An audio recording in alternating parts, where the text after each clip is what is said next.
today's ASMR is gonna be a bit echoey and also with some fireplace. So I hope you got lots of tingles.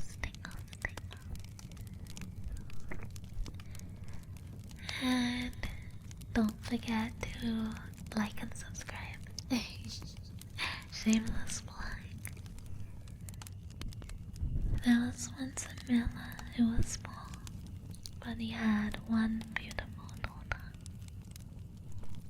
It happened one day that he came to speak with the king, and to give himself consequence, he told him that he had a daughter who could spin gold out of straw. The king said to the miller, "This is an art that pleases me very well. If thy daughter is as clever as you say, bring her to my castle tomorrow so that I can see the proof." Which is an outrageous lie, to be honest. Why would you do that? Anyways, he did his daughter like a massive disservice, don't you think? When the girl was brought to him, he led her into a room that was full of straw and gave her a wheel and a spindle and said, "Now set to work, and if by the early morning you have not spun the straw to gold, you will die." And he shut the door and left her there alone. And so the poor miller's daughter was left there, and she could not think what to do. She had no notion of how to even spin, and how to even spin straw into gold, and her distress grew so great that she began to cry. Oh, then all at once the door opened, and in came a little man who said, "Good evening, miller's daughter. Why are you crying?" "Oh," answered the girl, "I have got to spin gold out of straw, and I don't even know where to start." And then the little man said, "What will you give me if I spin it for you?" And the girl said, "My necklace." So the little man took the necklace and sat in front of the wheel 3 times around. "You're welcome. We're reading Rumpelstiltskin. Oops. Hey. So anyways, 3 times around, and that was full. And so he went on till the morning, when all the straw had spun, and the bobbins, the bobbin is where you tie the thread around, was full of shiny gold. And sunrise came the king, and when he saw the gold, he was astonished and rejoiced. For he was very, very materialistic. So he had the miller's daughter taken into another room filled with straw, much bigger than the last, and told her that if she valued her life, she must spin it all in one night once again. So the girl didn't know what to do, so she began to cry. 'Cause that's what she's good at. Same, sis, same. And the door opened, and the little man appeared and said, "What will you give me if I spin all this gold straw for you?" And the girl said, what did the girl say? She said, "The ring from my finger." So the little man took the ring and began again to send the wheel whirring round and round.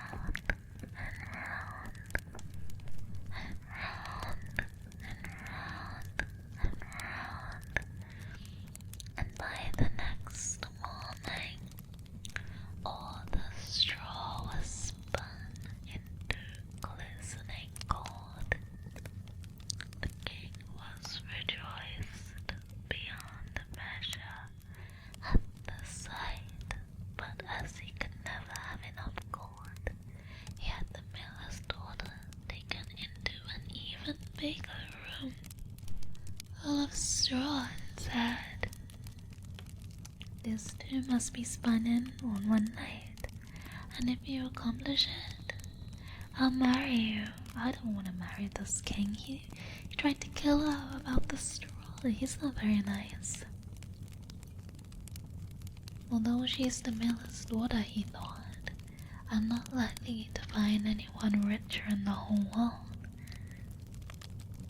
And as soon as the girl was left alone, the little man appeared for the third time, and he said, "What will you give me if I spin the straw for you this time?"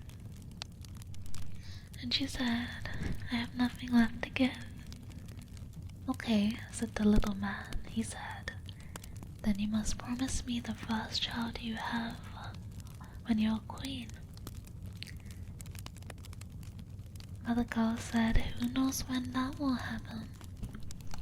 And she didn't know what to do because the king threatened her, so she said, "Okay." She promised the little man what he desired, upon which he began to spin and spin and spin and spin until the straw was gold.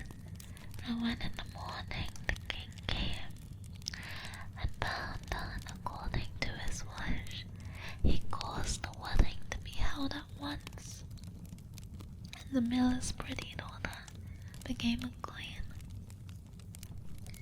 In a year's time, she brought a child into the world. She should not have married this guy. And no more of the little man. One day he came suddenly into our room and he said, "Now give me what you promised me." And the queen was so scared and offered the little man all the riches of the kingdom if he would leave the child alone. But he said, "No, you promised. I'd rather have something living than all the treasures of the world." So the queen began to lament and to weep. And so the little man had pity upon her. "Okay, I'll give you 3 days," he said. "And if at the end of that time you cannot tell me my name, you must give up the child to me." And then the queen spent the whole night thinking over the names that she had ever heard, and sent a messenger through the land to ask far and wide all the names that could be found. And when the little man came the next day, she repeated all she knew and went through the whole list. But after each, the little man said, "That's not my name." And the second day, the queen sent to inquire of all the neighbors what the servants were called. And she told him the most unusual name, saying, "Is your name roast ribs, or spindle shanks, or sheep shanks?" And he answered, "That is not my name, silly." So the third day came and said, "I've not been able to find one single new name.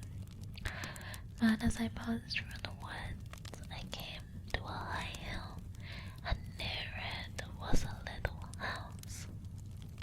And before the house burned a fire, and round the fire danced a comical little man. And he hopped on one leg and cried, 'Today do I bake, tomorrow I brew, the day after the queen's child comes in, and oh, I'm glad that nobody knew that the name I'm called is Rumpelstiltskin.'" You cannot think how pleased the queen was to hear, yet that this guy is like the MVP.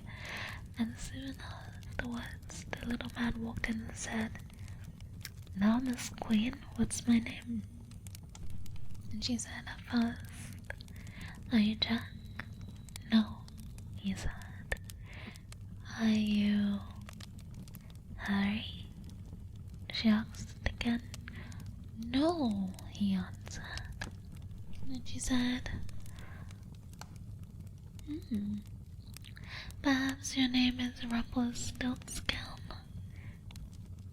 And he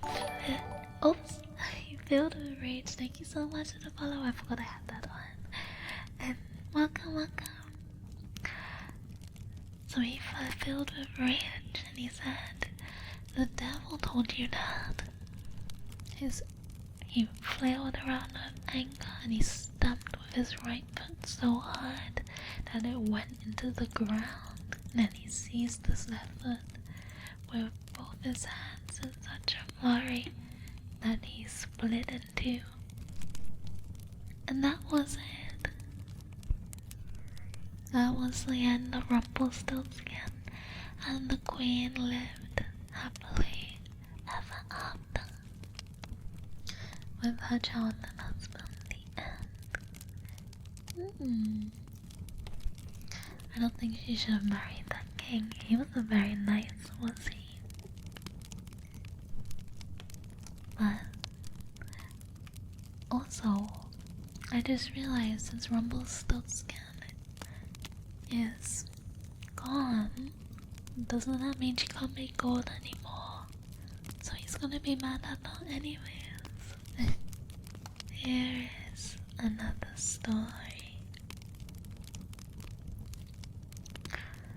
We're gonna read this one. It is called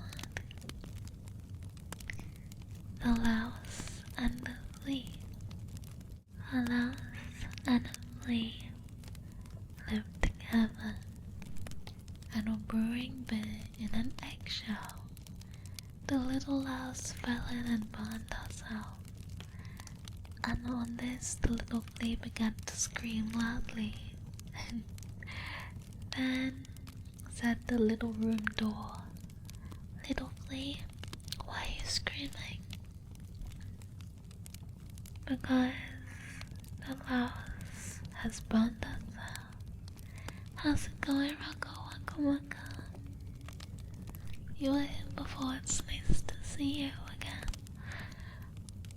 Then the little door began to creak. On this, a little broom in the corner said, "Why art thou creaking, little door? Have I not a reason to creak?" This is a random one.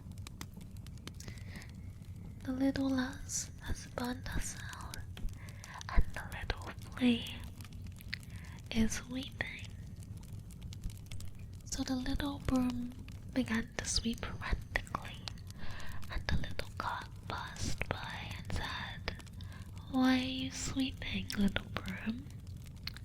"Have I not a reason to sweep?" he said.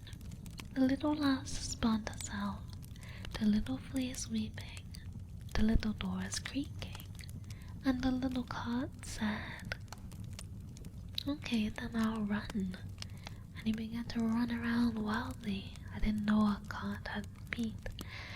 And a little heap of ash asked him, 'Why are you running, little cart?' And he said, 'This is so silly. Have I not a reason to run? The little louse has burned herself, the little flea is weeping, the little door is creaking, the little broom is weeping.' And the ash heap said," Sarah's struggling to read, "Okay, then I'll burn furiously."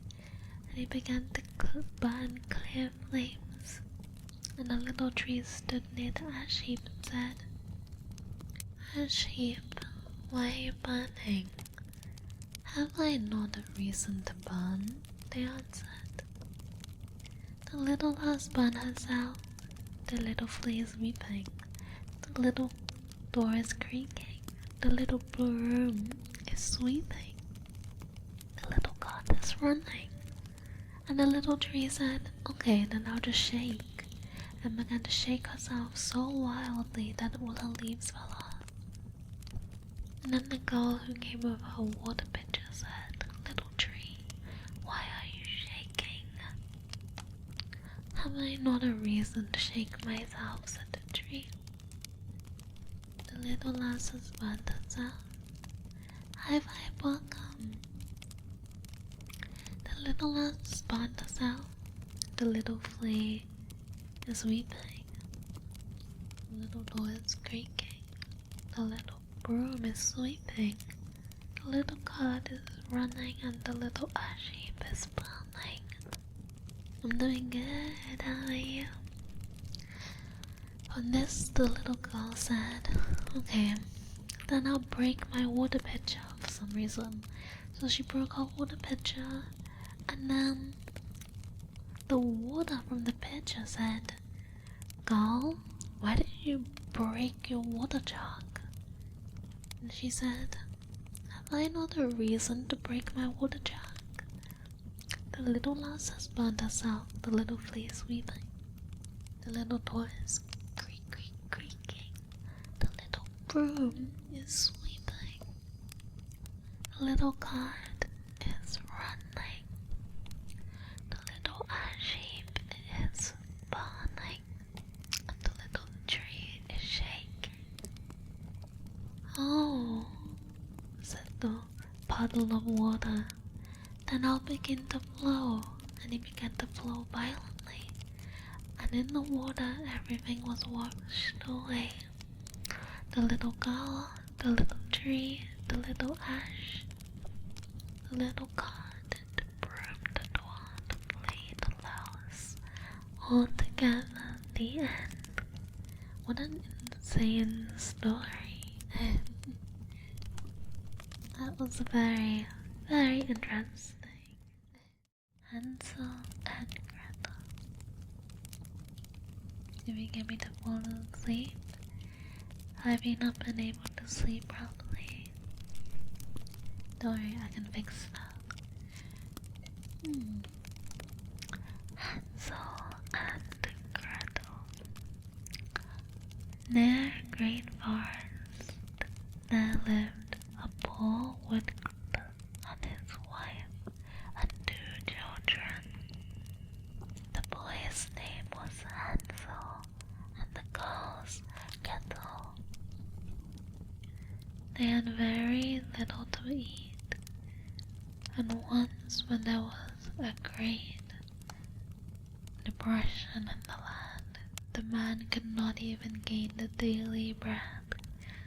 As he lay in bed one night thinking, tossing and turning, he sighed heavily and said to his wife, what's gonna happen to us? We can't even feed our children. There's nothing left for us. I'll tell you what, husband, answered the wife. Let's take the children out early in the morning into the forest where it's the thickest. We'll make them a fire, we'll give them some bread, then we will go to our work and leave them alone. They will never find their way home again, and we'll be rid of them. No, wife, said the man, I can't do that. I can't take my children into the forest and leave them alone. The wild animals will get them. You idiot, she said. Then we will all starve, and you better get the coffins ready. Wow, she sounds like a bully. And she left him no peace until he said, okay, but I really pity the poor children. The 2 kids had not been asleep for hunger, and they heard their stepmother saying this to their dad.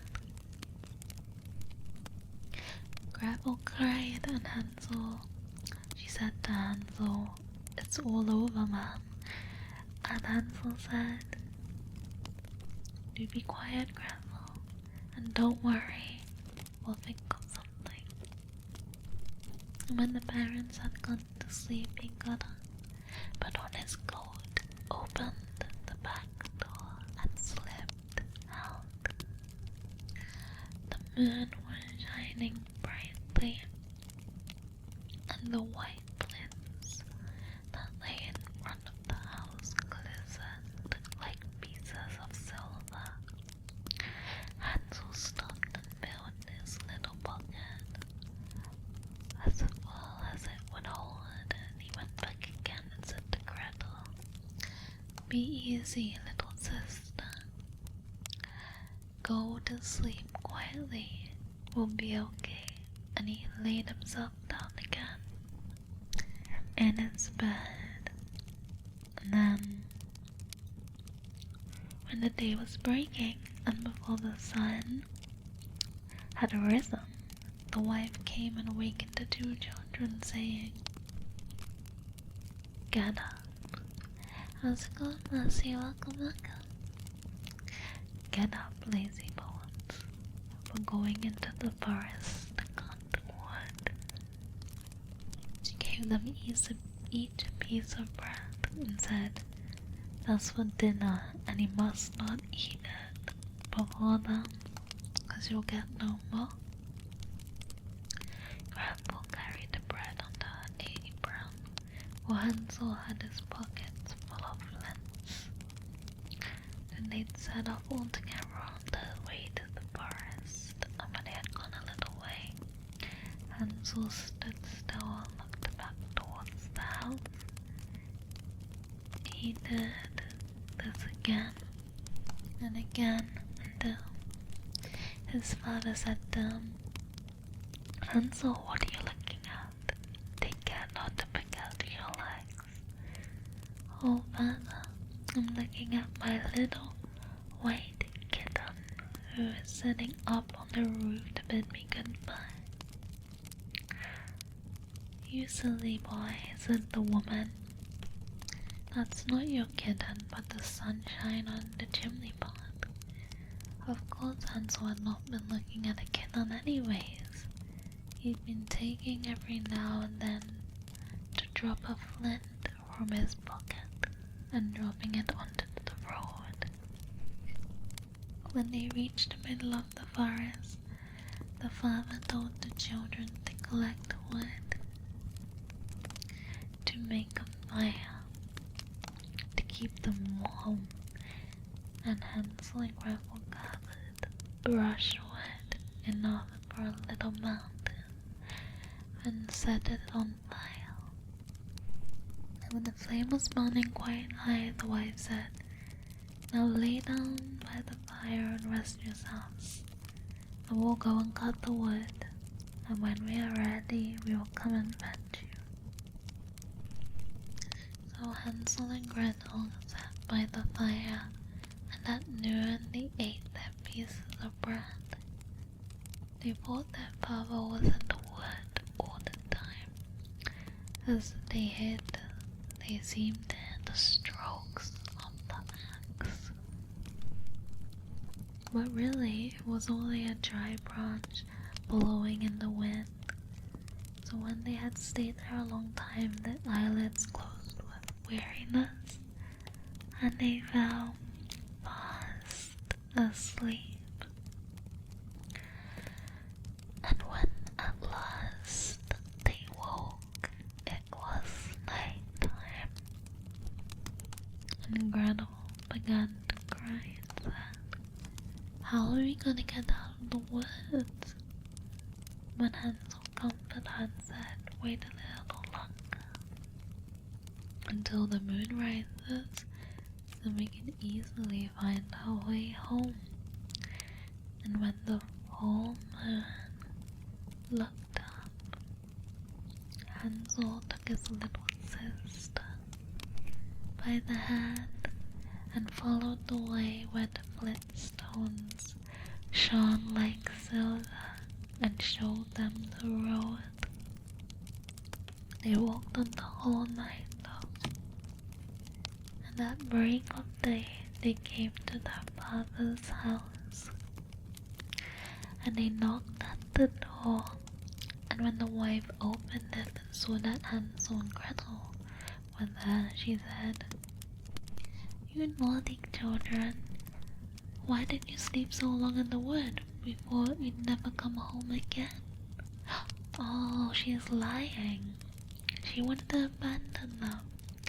So the dad, of course, was glad, because it really messed with his consciousness that he abandoned his own children in the wood. So, not very long after that, there was again a great scarcity in those parts, and the children heard their mothers say at night in bed to their father, "Listen, all the food is gone, and we only have half a loaf, and after that, it might be over." I feel a hiccup coming. The children, we've got to take them further into the wood this time, so they're no way, shape or form able to get back here. There's just no other way we can manage. We've got to get rid of them. And the man felt sad at heart, and he thought it would be better to share one last meal with the children. Didn't have it in his heart to abandon them, but the wife would not listen to anything and said, "You're an idiot, we must do this. He has to do this a second time." And of course, children were not asleep, and they had heard all of this. When the parents had gone to sleep, Hansel got up to go out and get more flintstones, as he did before, but the wife had locked the door, and Hansel could not get out. But he comforted his little sister and said, "Don't cry, Gretel, and go to sleep quietly. We'll overcome this." "No problem, I'm glad you could stop by even for a little bit. I really appreciate that."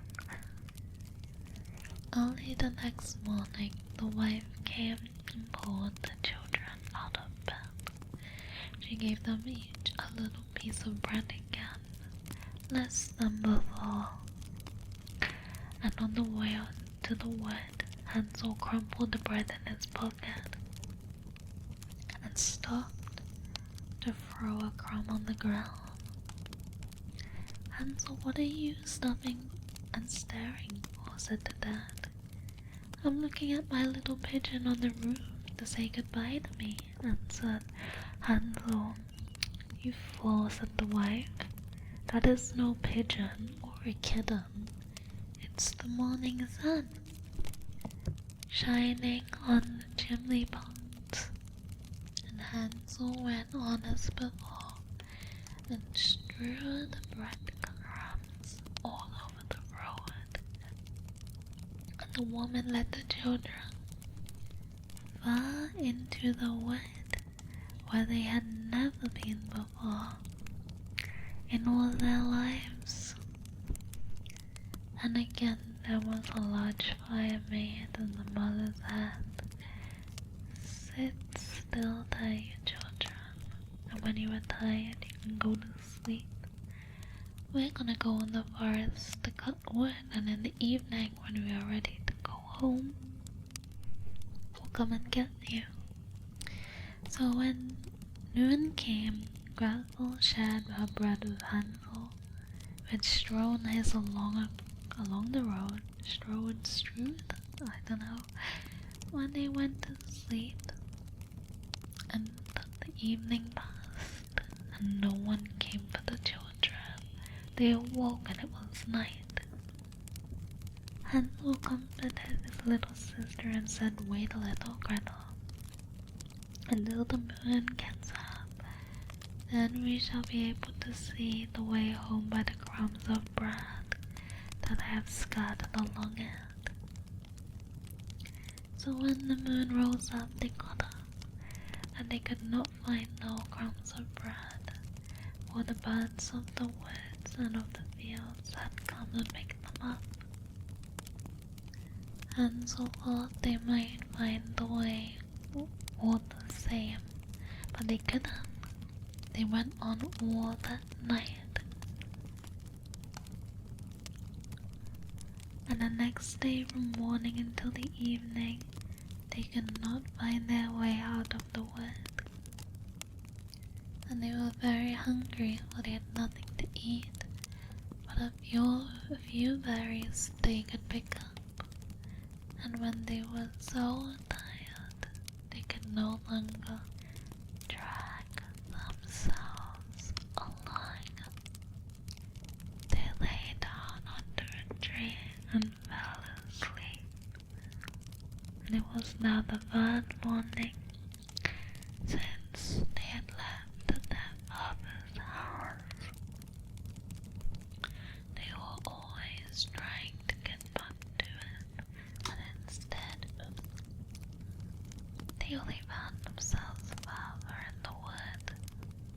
And if help had not soon come, they would have starved. About noon, they saw a pretty snow-white bird sitting on a roll and singing so sweetly that they stopped to listen. When he had finished, the bird spread his wings and flew before them, and they followed after him until they came to a little house, and the bird perched on the roof. When they came near, they saw that the house itself. Also, thank you so much for the follows. Thank you. Where was I? Oh, and the roof of cakes, and the windows were made out of transparent sugar. A house made out of cake and bread.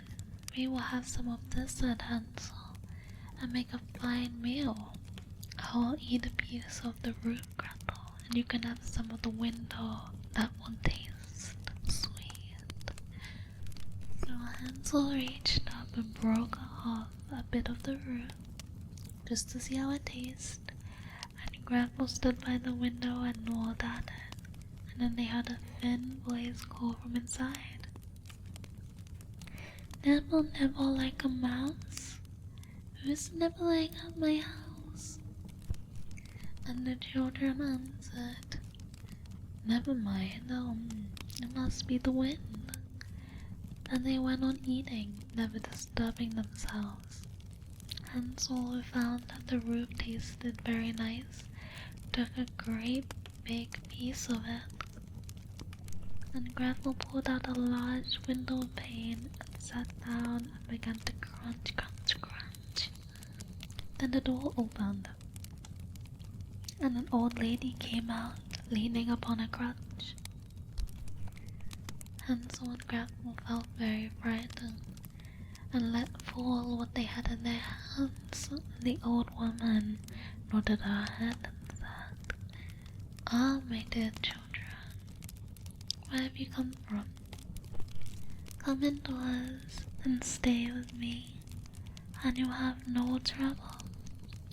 So she took them each by the hand and led them into a little house.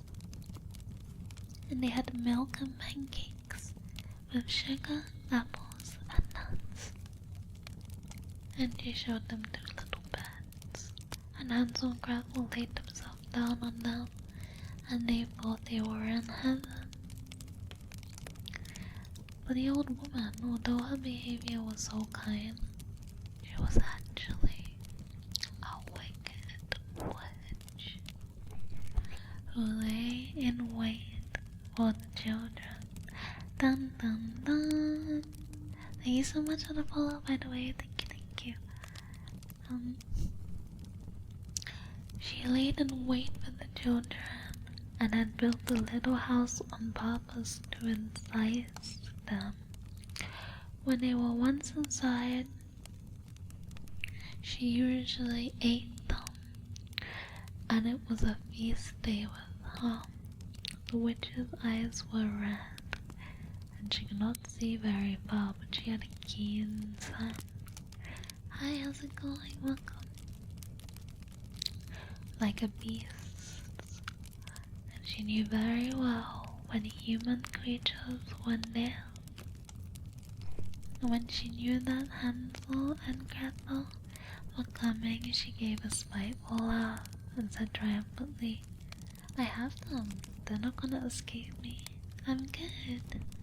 We are reading. I'm doing some soft talking today for ASMR. I hope you like it. Early in the morning, before the children were awake, she got up to look at them. And as they lay sleeping so peacefully, she said to herself, what a fine feast I should have. And then she grabbed Hansel with her withered hand and led him into a stable and shut him up behind a grating. And he screamed and screamed, but it was no good, he couldn't escape. Then she went to Grandpa and shook her and said, get up, fetch some water and cook something nice for your brother. He's outside in the stable. I need to fatten him up. When he's big enough, I will eat him. Then Grandpa began weeping, but it was no use. She had to do what the wicked witch told her to do. And so the best kind of food was cooked for poor Hansel, and Gretel had to eat nothing but crab shells. Each morning the old woman visited the little stable and cried, Hansel, stretch out your finger so I can tell if you're just plump enough to eat. And Hansel held out a little bone that was in the stable, and the old woman, who had weak eyes, could not see what it was, and supposing it to be Hansel's finger, wondered very much why her plan was not working. Was the food not good enough? Each morning, when 4 weeks passed actually, Hansel seemed to remain super thin, and she lost so much patience she couldn't wait any longer. What does that even mean? Mother Gretel, cried the little cow, be quick and draw water. Be Hansel big or lean, tomorrow I'm gonna eat him. And what grief for the poor little sister to have fetch water, and she cried and said, oh my goodness, someone help us. If we'd have been devoured by wild beasts in the wood, at least we would have died together. Oh. Spare me your crying, said the old lady. There's no point. Early morning came, and Gretel had to get up. Make the fire and fill the kettle. First we'll do the baking, said the old lady. I've heated the oven already and kneaded the dough. She pushed Gretel towards the oven, out of which the flames were shining blue. Go in and see if it's hot, so the bread can be baked. And Gretel, well, she planned for Gretel to go in so she'd shut the door behind her and let her bake, and then she would have eaten her. But Gretel knew the intention. She's not stupid. How's it going, Taco? I don't know how to do it, said Gretel. How should I get in the oven? I don't really know the angle. And the old woman said, you stupid girl. The opening is big enough, don't you see? Listen. I could get in there myself. Get out the way.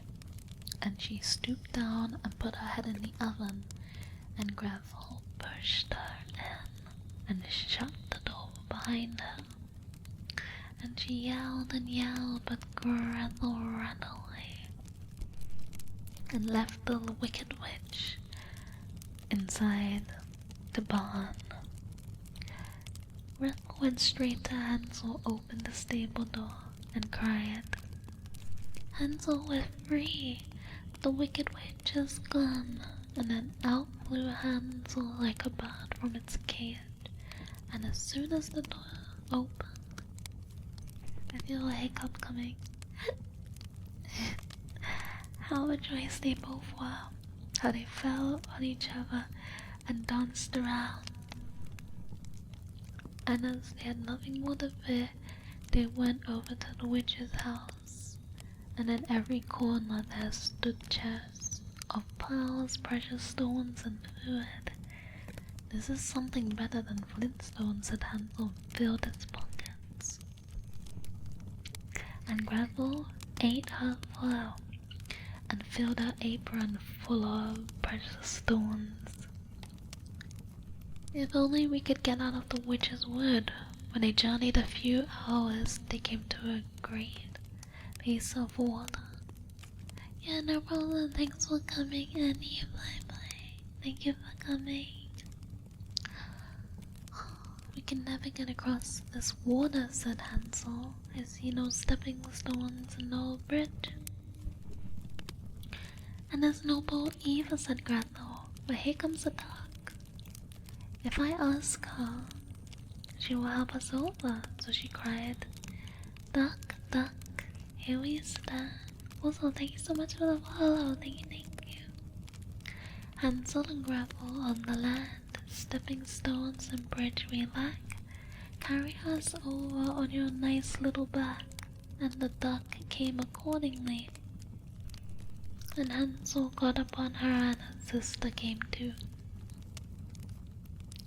"No," answered Gretel, "that would be too hard on the duck. We can go separately, one after the other." And that's what they did.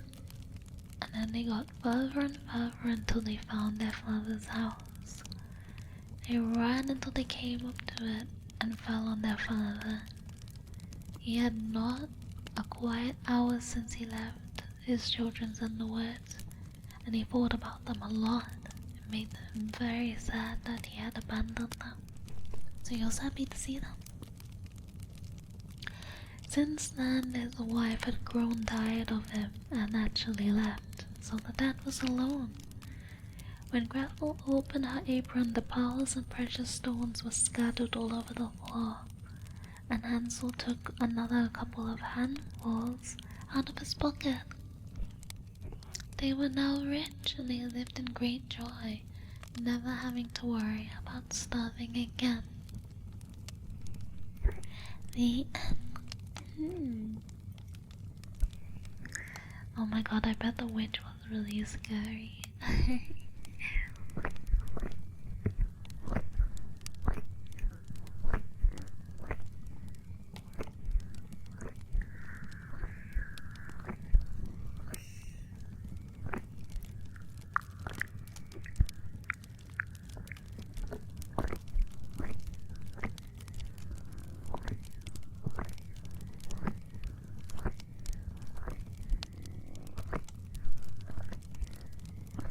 But if like a house made out of candy would be nice though. It reminds me of like, have you guys done that before? Have you ever made a gingerbread house? Those are really cute, like for Christmas. I've only done that once, but I've never made an elaborate one. I think I have to sit on my chair like, oh, it's so comfortable. I've seen, I think in American schools, people do it for Christmas or at home. It's not really that big over here to do that during Christmas time, but I'd love to try it. I've only done it once, and I had a good time baking the gingerbread from scratch, although once I decorated it, I didn't really eat it. I just didn't really enjoy eating it after I spent so much time decorating, but it'd be nice to make a very elaborate one day. They are super cute and really fun to make actually. I definitely needed more like decoration tools. But it was pretty good. I do recommend it. It was fun.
Okay, this is the fox and the horse.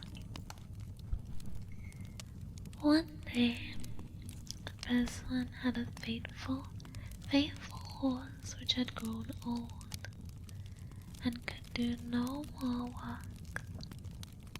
So his master would no longer give him anything to eat and said,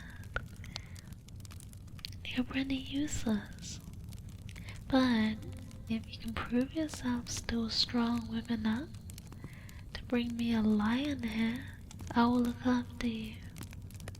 But for now, you have to leave." Poor horse. And with that, he chased them into the open country. The horse was sad and went to the forest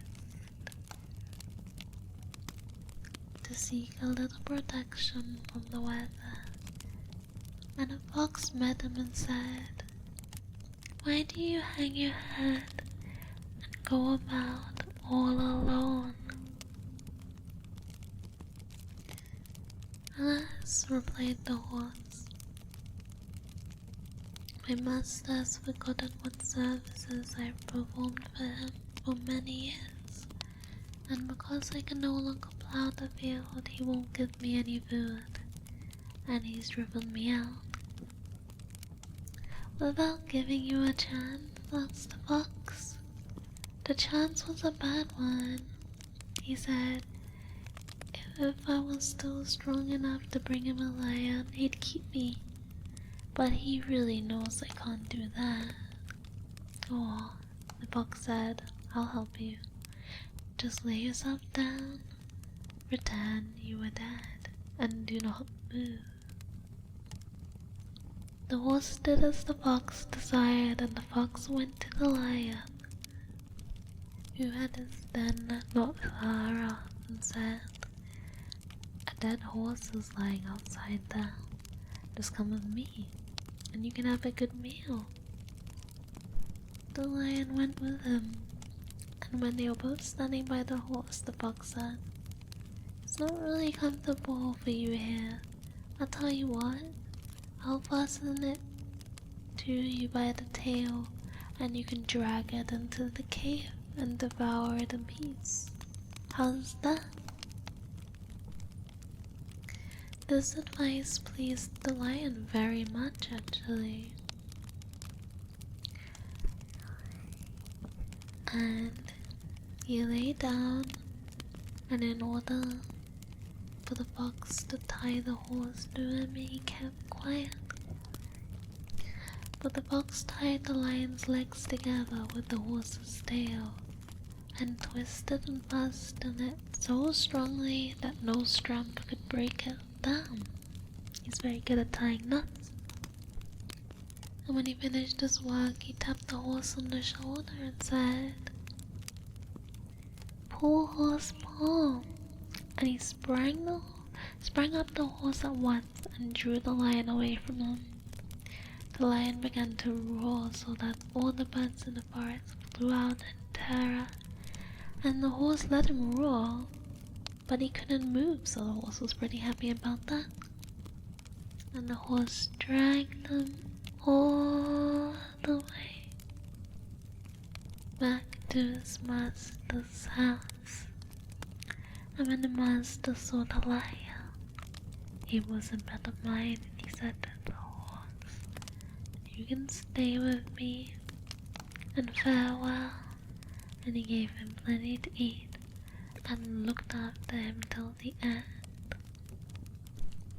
The end. Thank you so much for the follow. Thank you, thank you, thank you. I don't know if any of you guys have ever ridden a horse before, but I've always been so scared of like a horse in real life. Ever since I found out like they could kick or bite, I always was so weary of a horsey. But ponies are pretty cute. I do like them a lot. Sorry, I have hiccups. I just think they're a bit too big and scary, unfortunately. But no, they're pretty cute. I just find them a bit too unpredictable, because they can get spooked too, right? Yeah, I don't know if I can handle that necessarily.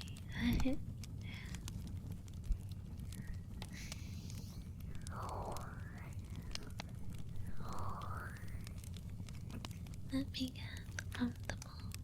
You better get comfortable too, guys. Better get comfortable. Go and lay down, or something like that.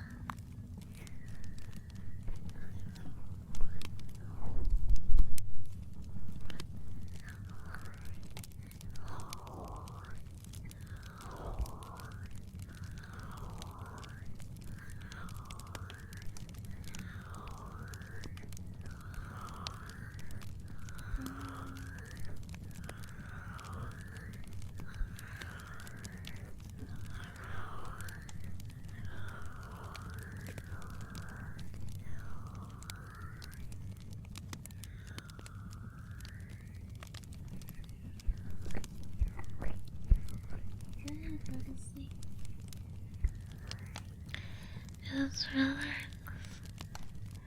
Go to sleep.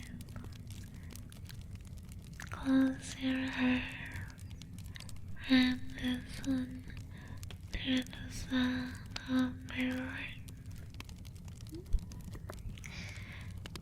Relax and focus on the sound of my voice to get you to sleep. Okay.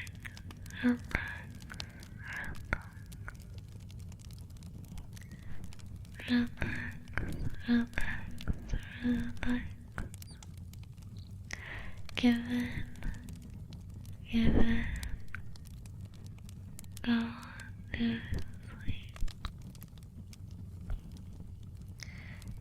Go to sleep.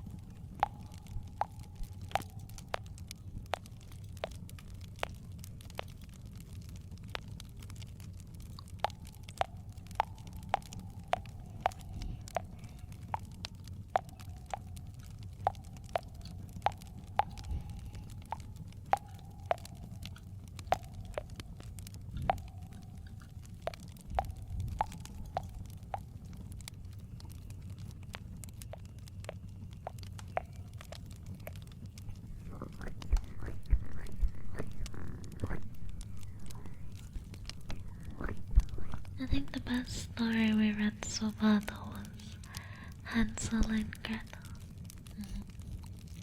That was super fun. I'm glad that one had a happy ending.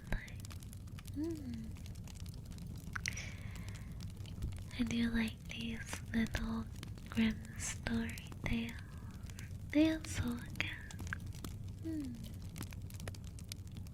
There's so many different kinds as well. I do like